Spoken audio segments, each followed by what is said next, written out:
In the quiet county of Lincolnshire, England, on Christmas Day of 1642, a frail baby boy was born. His name was Isaac Newton. Born prematurely and tiny enough to fit inside a quart mug, the odds were stacked against him from the beginning.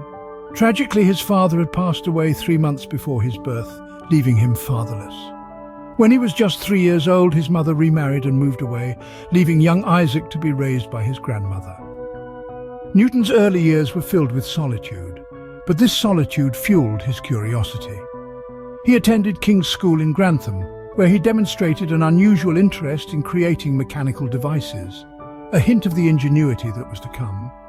Whether it was sundials or windmills, Newton's young mind was constantly at work, always seeking to understand the world around him.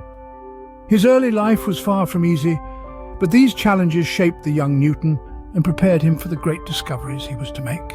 As a teenager, Newton arrived at Trinity College, Cambridge, where he would spend most of his adult life. Here, Newton began a journey of academic exploration that would shape the course of scientific history. His early years at Cambridge were characterized by intense study and curiosity, particularly in the fields of mathematics and physics. Newton's academic path was not a straight line, but a winding path of discovery. He attended lectures, engaged in heated debates, and delved into books that piqued his interest. Yet it was his self-driven study that truly ignited his intellectual growth. In the quiet corners of the college library, Newton encountered the works of philosophers and mathematicians that would inspire his own theories. It was during these years that he developed the method of infinitesimals, a mathematical approach that broke down problems into infinitely small parts. This method would later evolve into what we now know as calculus. But as Newton was immersing himself in the academic life of Cambridge, the world outside was in turmoil. The bubonic plague was sweeping across England, causing the university to close its doors. Newton, like many others, was forced to return home. Yet it was during this period of seclusion that Newton's genius truly began to shine. Away from the distractions of university life, he delved deeper into his studies. His theories started to take shape, his thoughts racing faster than the quill could move across the paper. He began to question, to probe deeper, and to challenge established ideas. Newton's time at Cambridge was a period of intense intellectual growth and discovery.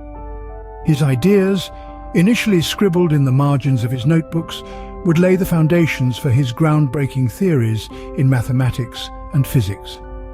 His work during this time would not only shape his future, but the future of science itself. It was during these years that Newton began to shine, his genius surfacing in the form of groundbreaking mathematical and scientific theories. He was not just a student at Cambridge, he was a trailblazer, a thinker, a pioneer, and his journey was only just beginning. Newton's laws of motion, 3 fundamental laws that describe the relationship between a body and the forces acting upon it, would change the world of physics forever. Let's delve into these laws. First up is Newton's first law, also known as the law of inertia. It states that an object at rest will stay at rest and an object in motion will stay in motion unless acted upon by an external force. Imagine a book lying on a table. It won't move unless you push it or a gust of wind sweeps it off. That's the magic of inertia in action. Next, we have Newton's second law. It tells us that the force acting on an object is equal to the mass of that object times its acceleration, often expressed as F equals m times a. So if you've ever wondered why a feather falls more slowly than a hammer, it's because of the interplay between mass, force, and acceleration. The force of gravity acting on the feather is less because it has less mass, resulting in a slower descent. Finally, Newton's third law, often summed up as for every action, there's an equal and opposite reaction. This law explains why you move backwards when you throw a basketball, or how rockets propel themselves in space.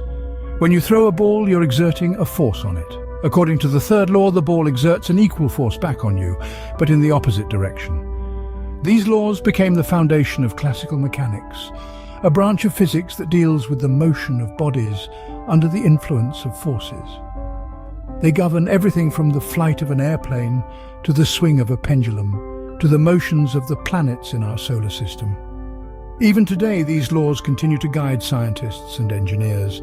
They help design safer cars, build more efficient engines, and even plot the course of spacecraft. These laws, simple yet profound, have formed the backbone of our understanding of the physical world. Newton's later years were as remarkable as his early life, filled with both triumphs and controversies. After decades of groundbreaking work, Newton was appointed the Lucasian Professor of Mathematics at Cambridge, a position that conferred upon him a considerable deal of prestige.